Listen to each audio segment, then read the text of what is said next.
नमस्कार। ये आकाशवाणी शिमला है। अब आप ज्ञान ठाकुर से प्रादेशिक समाचार सुनिए। मुख्यमंत्री सुखविंदर सिंह सुक्खू ने आज शिमला जिला के जुबल कोटखाई विधानसभा क्षेत्र में 40 करोड़ 84 लाख रुपए की लागत की 4 विकास परियोजनाओं के उद्घाटन व शिलान्यास किए। इनमें गुमा में निर्मित HPMC सी स्टोर, कोटखाई में मिनी सचिवालय भवन और टाइप 2 पुलिस क्वार्टर का उद्घाटन, जबकि सामुदायिक स्वास्थ्य केंद्र कोटखाई में निर्मित होने वाले लेवल 3 ट्रॉमा सेंटर की आधारशिला शामिल है। इस दौरान मुख्यमंत्री ने गुमा HPMC सी स्टोर और कोटखाई में मिनी सचिवालय भवन का निरीक्षण भी किया। राज्यपाल शिव प्रताप शुक्ल ने कहा है कि नवतोड़ भूमि प्रस्ताव पर राजभवन ने कुछ आपत्तियां लगाई हैं, जिनका जवाब सरकार से मांगा गया है। उन्होंने कहा कि प्रदेश सरकार से अब तक इस संबंध में कोई जवाब नहीं मिला है। राज्यपाल ने कहा कि वे नवतोड़ के खिलाफ नहीं है, मगर हर कार्य नियमों के अनुसार किया जाएगा। अपना जवाब दे दिया है। हमने कुछ बातों पर आपत्तियां किया है, उस आपत्ति का जवाब मांगा है।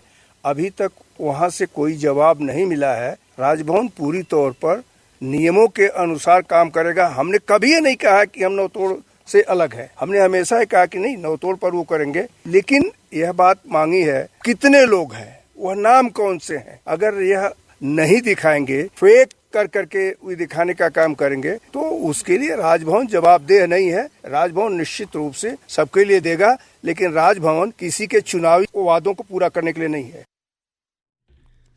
इस बीच राजस्व मंत्री जगत सिंह नेगी ने कहा कि ये विधेयक 2 साल से राजभवन में लंबित है। उन्होंने कहा कि वो इस मामले पर राज्यपाल से कई बार मुलाकात कर चुके हैं। राजस्व मंत्री ने कहा कि राज्यपाल के किन्नौर दौरे के दौरान भी विभिन्न प्रतिनिधि मंडलों ने मुलाकात कर इस प्रस्ताव को स्वीकृति देने की गुहार लगाई थी। उद्योग मंत्री हर्षवर्धन चौहान ने कहा है कि राज्य सरकार प्रदेश में जल्द ही स्क्रैप नीति लागू करेगी। शिमला में आज पत्रकारों से बातचीत में उन्होंने कहा कि फिलहाल प्रदेश में स्क्रैप को लेकर कोई पॉलिसी नहीं है और संबंधित अधिकारियों और हितधारकों के साथ इस संबंध में चर्चा की जा रही है।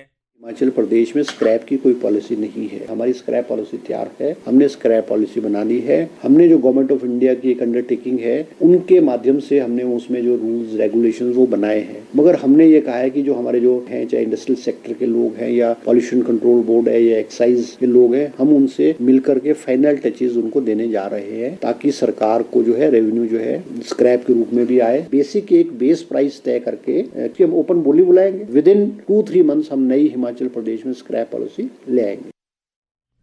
नेता प्रतिपक्ष जयराम ठाकुर ने कहा है कि ठियोग में हुए पानी आपूर्ति के घोटाले में सरकार ढुलमुल रवैया अपना रही है। शिमला से जारी बयान में उन्होंने कहा कि 1 साल पहले शुरू हुए घोटाले की सरकार को पहले तो भनक तक नहीं लगी और जब मामले से जुड़े लोगों ने ही पानी की सप्लाई पर सवाल उठाया, तब भी सरकार ने चुप्पी साधे रखी। जयराम ठाकुर ने कहा कि इस मामले में जितने भी लोग जुड़े हैं, सभी के खिलाफ आपराधिक मुकदमा दर्ज किया जाना चाहिए। उन्होंने कहा कि इस पूरे प्रकरण में दिखाई गई सुस्ती सरकार की नीयत पर भी सवाल खड़े करती है। जयराम ठाकुर ने कहा कि प्रदेश भर में हुई पानी की इस तरह की सप्लाई की भी जांच की जाए और दोषियों के खिलाफ सख्त कार्रवाई की जानी चाहिए। प्रदेश में बीते 24 घंटों के दौरान न्यूनतम और अधिकतम तापमान में सामान्य से 4 से 7 डिग्री सेल्सियस तक वृद्धि दर्ज की गई है, जिससे लोगों को सर्दी के मौसम में गर्मी का एहसास हो रहा है। मौसम विज्ञान केंद्र शिमला के वैज्ञानिक संदीप कुमार शर्मा ने बताया कि शिमला में लगभग 19 साल बाद जनवरी के महीने में सबसे ज़्यादा 22 डिग्री अधिकतम तापमान रिकॉर्ड किया गया है, जबकि इससे पहले 30 जनवरी 2006 को अधिकतम तापमान 21.4 डिग्री सेल्सियस दर्ज किया गया था। अब तक के इतिहास में 3 जनवरी का दिन शिमला का सबसे गर्म दिन दर्ज हो गया है। हालांकि मौसम विभाग ने कल से प्रदेश में पश्चिमी विक्षोभ सक्रिय होने का अनुमान लगाया है, जिसका असर 6 जनवरी को व्यापक रूप से देखने को मिलेगा। इस दौरान राज्य के ऊंचाई वाले अधिकतर इलाकों में बारिश और बर्फबारी की संभावना है। ऊना जिला के हरोली विधानसभा क्षेत्र के पोलियां गांव में प्रस्तावित बल्क ड्रग पार्क के लिए पानी की व्यवस्था पर 66 करोड़ रुपए की धनराशि खर्च की जाएगी। जल शक्ति विभाग के अनुसार ये कार्य 3 चरणों में पूरा किया जाएगा और इसमें पेयजल आपूर्ति के अलावा वर्षा जल संग्रहण कार्य शामिल होंगे। बल्क ड्रग पार्क परियोजना को केंद्र सरकार की मंजूरी मिलने के बाद प्रदेश सरकार द्वारा बिजली, सड़कें और जल आपूर्ति योजनाएं क्रियान्वित की जा रही हैं। इस पार्क पर केंद्र और प्रदेश सरकार द्वारा द्वारा 2000 करोड़ रुपए का निवेश कर दवाइयां बनाई जाएंगी, जिससे भारत को विदेशों से जरूरी दवाओं का आयात ना करना पड़े। इसी के साथ ये समाचार बुलेटिन समाप्त हुआ। हमारा अगला बुलेटिन आप सुन सकते हैं शाम 7:45 पर। नमस्कार।